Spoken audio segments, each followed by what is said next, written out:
Alright, everyone. Today, we're diving deep into the captivating world of Fengshen.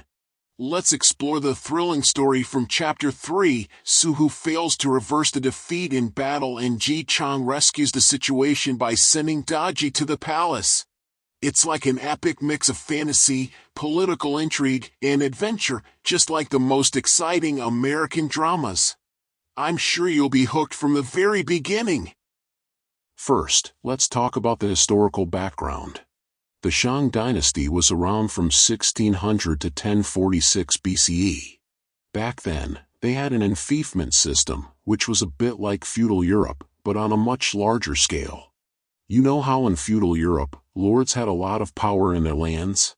They controlled the people and had their own armies. Well, the vassals in the Shang Dynasty were just like that. In their fiefs, they were like local rulers. Take King Zhou, the Marquis of the North, for example. His territory was as big as the Duchy of Normandy under William the Conqueror. It was a really important place, with its own military and strong economy. There were 800 vassals in the Shang Dynasty, and they were like the prince-electors of the Holy Roman Empire. Each of them had their own unique skills. The Marquis of the East was great at fire-based attacks, just like the Fire Lord in Avatar, The Last Airbender. When they fought, they could set the battlefield on fire with huge flames. The Marquis of the South was a master of naval warfare, similar to the great admirals of ancient Greece. They could sail the ships smoothly and lead the navy to win battles. Ji Chang, the Marquis of the West, was really good at divination and prophecy, like the oracles of Delphi. He could see what was going to happen in the future and understand all kinds of things. And King Zhou? He was a real warmonger, just like Attila the Hun. He was always eager to start a fight. This system made the Shang Dynasty's rule really unstable, like walking on a tightrope. If just one vassal rebelled, it could cause a chain reaction, just like a row of dominoes falling down. The concubine selection system in the Shang Dynasty was kind of like the marriage diplomacy in Europe. In Europe, nobles often used marriages to make their status higher and get more power. The beauty and family background of the bride were really important political assets. King Zhou wanted to take Su Daji into the palace. At first, it seemed like he was trying to win over Su Hu in a similar way. But his way of doing it was more like Henry VIII's forceful pursuit of Anne Boleyn. It was really pushy. Su Hu, of course, didn't want to send his beloved daughter into what seemed like a dangerous and uncertain situation. Last time, we learned that Su Hu got really angry when King Zhou forced him to send his daughter, Su Daji, to be a concubine. So, he rebelled against Chaoga and even fought with King Zhou. At first, Su Hu won some battles. But then, King Zhou's younger brother, King Hu, showed up. King Hu was no ordinary person. He was like a powerful wizard from the Harry Potter series. He had all kinds of magical abilities. He had a red gourd, which was like a really powerful magic item. During the battle, he opened the gourd, said some magic words, and out came a swirling black mist and a mechanical-looking eagle with a steel beak. It was like something out of a steampunk story. The eagle rushed at Su Hu's son, Su Chuanzhong. Poor Su Chuanzhong didn't even have time to react. His horse was pecked in the eye by the eagle, and in a panic, the horse threw him to the ground. So, he was caught by King Hu. Su Hu was really worried. It was like a startup company that was doing well suddenly had its important resources cut off by competitors and was about to go bankrupt. Su Hu was in a really bad situation. His son was captured, and the enemy was too strong. Jizhou City could be broken into at any time. He was like a captain whose ship was about to sink in a big storm, not knowing what to do. Just then, Jing Luan, the supervisor of grain transportation under him, came back. Jing Luan was really loyal to Su Hu. As soon as he heard about Su Hu's big problem, he patted his chest and said, "Lord Marquis, Don't worry. Even if all the vassals in the world come to attack Jizhou, I, Jing Luan, won't be scared. I'll definitely catch Chonghehu for you." At first, Su Hu didn't believe him. He thought Jing Luan might just be bragging. But Jing Luan wasn't kidding. He got on a strange-looking fire-eyed golden-jaded beast and led 3,000 crow soldiers out of the city to fight Chonghehu. This beast was like a fire-breathing dragon in Game of Thrones. It looked really powerful. When Jing Luan and Chonghehu started fighting, it was like a big showdown between two powerful wizards. The scene was amazing. Jing Luan's master taught him a really cool skill. He could breathe out 2 streams of qi from his nostrils, and this qi could suck in people's souls. After more than 20 rounds of fighting, Jing Luan saw that Chonghehu was carrying that red gourd. He knew Chonghehu was up to no good again, so he decided to attack first. He waved the pestle in his hand in the air, and the 3,000 crow soldiers behind him, like well-trained special forces, surrounded Chonghehu with grappling hooks. Then, Jing Luan snorted loudly, and 2 white lights shot out from his nostrils. These white lights were like mysterious laser weapons. When Chonghehu was hit by the lights, he got dizzy and fell off his horse. Then, the crow soldiers caught him. Doesn't this scene remind you of a wizard using magic in Harry Potter? Jing Luan's nostril soul-sucking technique was so cool that I can almost hear the sound effect like whoosh bang. When Su Hu saw that Jing Luan had caught Chonghehu, he was really surprised and happy. He quickly untied Chonghehu himself and said, "I, Su Hu, have offended the Son of Heaven. I'm a guilty man. Jing Luan is young and hot-headed. He offended you. Please forgive him." Chonghehu was also a loyal person. He said, "Brother, we're good friends. I know you had no choice. Actually, I came this time to help you out of this mess." It turned out that although Chonghehu seemed to be helping Chonghehu on the surface, he knew what King Zhou did was wrong. He didn't want to see Su Hu's family get hurt. Just then, Ji Chang, the Marquis of the West, sent a man named San Yixing to deliver a letter. In the letter, Ji Chang said that the Son of Heaven's concubine selection was a big deal, and Su Hu should send his daughter to the palace. He also said there were many good things about it. For example, Su Hu would become a relative of the royal family and enjoy a lot of wealth and honor. The people of Jizhou City wouldn't have to suffer from a war, and the soldiers wouldn't have to fight and die. After reading the letter, Su Hu was really torn.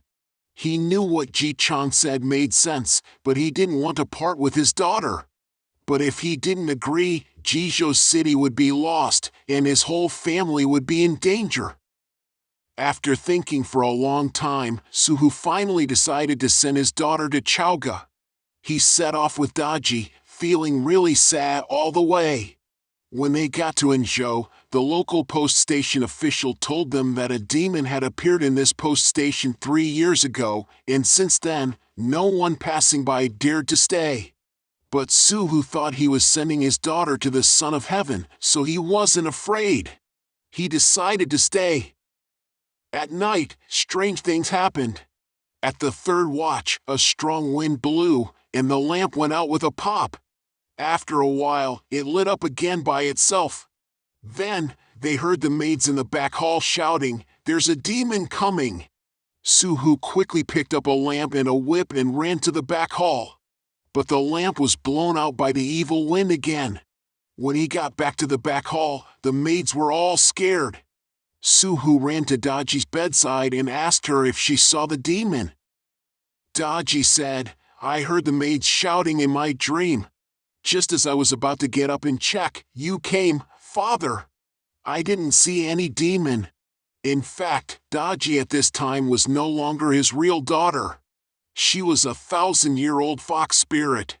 Nüwa was really angry because King Zhou disrespected her, so she sent this fox spirit to seduce King Zhou and bring down the Shang Dynasty.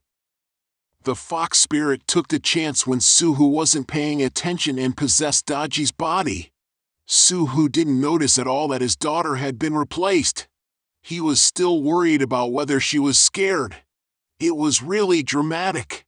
The next day, Su Hu continued his journey with her. When they arrived in Chaoga, they met Huang Feihu, the martial king. Huang Feihu arranged for them to rest at the Jinting post station. At this time, two bad officials, Fei Zhong and Yu Han, were angry with Su Hu because he didn't give them gifts before. They were looking for a chance to get revenge. Fei Zhong went to tell King Zhou that Su Hu's daughter had arrived. King Zhou got really angry when he heard this. He said Su Hu was rude to him before and even wrote an insulting poem on the Meridian Gate. He wanted to punish Su Hu. Prime Minister Shang Rong came forward to ask for mercy for Su Hu. He said since Su Hu sent his daughter, he should be forgiven. Then Fei Zhong came up with another idea. He suggested that King Zhou call Daji to come and see. If Daji was beautiful, Su Hu's crime would be forgiven. If not, both Su Hu and his daughter would be killed. King Zhou thought this was a good idea and called Daji. Daji entered the Meridian Gate, crossed the Nine-Dragon Bridge while holding an ivory tablet, and came to the Nine-Chamber Hall. She bowed gracefully and shouted, "Long live the king!" King Zhou took a good look at her and was immediately charmed by her beauty. He thought Daji was like a fairy coming down from the sky, more beautiful than any woman he had ever seen. King Zhou immediately made Daji the mistress of the Shoshian Palace. He also forgave Su Hu's whole family, gave Su Hu a promotion, and let him go home with honor. However, from then on, King Zhou spent all day having fun with Daji in the Shoshian Palace and completely ignored the country's affairs. He didn't even look at the memorials from the ministers. The country became more and more chaotic. As for Daji, will she really follow Nüwa's orders and bring down the Shang Dynasty? Now, let's have some fun. Let's guess what will happen next. She will completely change and become a femme fatale who brings disaster to the country and the people. B. While seducing King Zhou, she will gradually change her mind and help the Shang Dynasty. C. She will take advantage of King Zhou's trust to secretly get what she wants. Please vote in your hearts. Let me share some interesting historical facts with you. The ivory tablet, Shanghu, was an important thing for ministers in ancient times when they went to court. It was like today's iPad. Ministers could write important information on it, which was convenient for them to report during court meetings. In ancient China, these tablets were not only useful tools but also showed the minister's status. They were usually made of ivory or other precious materials and were used to write down things about government affairs, memorials to the emperor, or points to talk about during the court session. 2,000 dan of tribute rice was a lot. In ancient times, this was like an annual salary of 200 tons of rice. It was like getting a huge stock dividend from a company now. It could make you live a rich life. The dan was a unit of measurement for volume in ancient China. This amount of rice was enough to feed a large family or even a small community. It was an important form of income and also showed the officials' rank and the trust the emperor had in them. The 800 vassals in the Shang Dynasty were like a big alliance, a bit like the United Nations today. Each vassal had their own power. In some important matters, they even had the right to say no. Just like countries in the United Nations have their own interests and powers, these vassals in the Shang Dynasty could influence decisions about the kingdom. They could affect policies, military actions, and other important things in their areas. This system of vassals kept the Shang Dynasty stable to some extent, but it also caused conflicts and power struggles. Although today's story is over, there are still a lot of mysteries. The fake Daji was sent by Nüwa. What was her real KPI? Was it really just to charm King Zhou? Did Nüwa have some secret tasks that she didn't tell Daji? Maybe there was a bigger plan behind this, perhaps related to the balance of power in the mortal world and the divine realm. It's possible that Daji's actions were part of a scheme that even she didn't fully understand. Su wrote an anti-poem before. Could it be like the Watergate scandal and start a bigger crisis? How would the ministers and other vassals in the Shang Dynasty think about this? This anti-poem might have damaged the relationship between Su Hu and the king, and it could also have affected the whole kingdom's stability. The ministers might have different opinions. Some might support Su Hu's resistance against the king's unreasonable demands, while others might think he was being rebellious. The vassals might also see this as a chance to get more power or show their loyalty to the king. Marquis Ji Chan of the West was very involved in this. Was there a conspiracy behind his list of God's conferment project? Was he really just trying to help King Zhou solve the problem? Ji Chan was a powerful vassal with his own plans.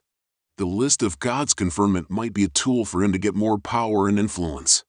It could be related to his long-term goal of expanding his territory or even overthrowing the Shang Dynasty. Maybe he saw this as a chance to change the world's power structure.